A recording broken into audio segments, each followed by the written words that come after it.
Hi ಗೆಳೆಯರೆ, ನಾವು ನಾರಾಯಣ ಸ್ವಾಮಿ ಅವರ ಹೂಕೋಸು ತೋಟಕ್ಕೆ ಬಂದಿದ್ದೀರಿ. ಅವರು ಸಸಿ ನೆಟ್ಟು 20 ದಿನಗಳಾಗಿದೆ. ನಾವು ಓಲಿಪ್ಪನ್ನು ಒಂದು 10 ದಿನಗಳ ಹಿಂದೆ ಕೊಟ್ಟಿದ್ದೀವಿ. ಈಗ ಯಾವ ಥರ ಬೆಳವಣಿಗೆ ಆಗಿದೆ ಅಂತ ನೋಡ್ಬೋದು.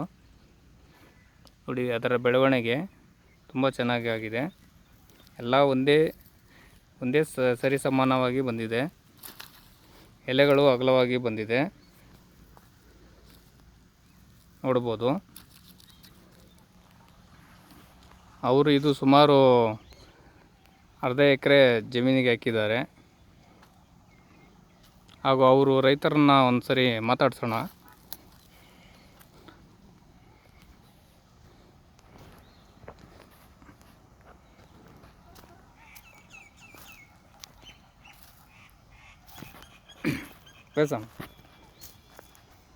ನಮಸ್ಕಾರ ಸರ್. ಹೇಳಿ, ಈ ತೋಟಕ್ಕೆ ನೀವು ಏನು ಕೊಟ್ಟಿದ್ದೀರಾ, ಏನು ಮಾಡಿದ್ದೀರಾ ಅಂತ? ಈ ಸಸಿ ಎಷ್ಟು ದಿನ ಆಯಿತು ನೀವು ನೆಟ್ಟು? 20 ದಿನ ಆಯ್ತು ಸರ್. 20 ದಿನ ಆಯಿತು. 20 ದಿನದಿಂದ ಗೊಬ್ಬರ ಏನು ಹಾಕಿದ್ದೀರಾ? ಗೊಬ್ಬರ ಏನೋ ಕೊಟ್ಟವ್ರೆ, ಹಾಕಿದ್ದೀರಿ. ನೀರಲ್ಲಿ ಅದು ಹೆಸರೇನು?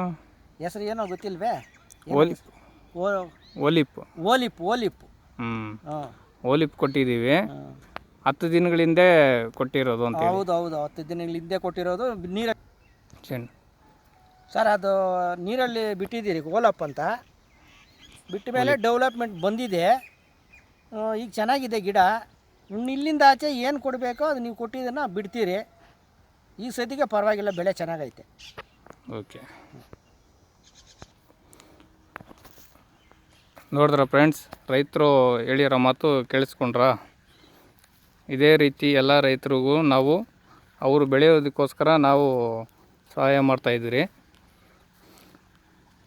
ನೋಡ್ಬೋದು ಹೂಕೋಸು ಯಾವ ಥರ ಇದೆ ಅಂತ. ಇನ್ನು ಮುಂದಿನ ದಿನಗಳಲ್ಲಿ ಅದರ ಬೆಳವಣಿಗೆಯನ್ನು ನಾವು ನೋಡ್ಬೋದು. ನೋಡಿ ಫ್ರೆಂಡ್ಸ್.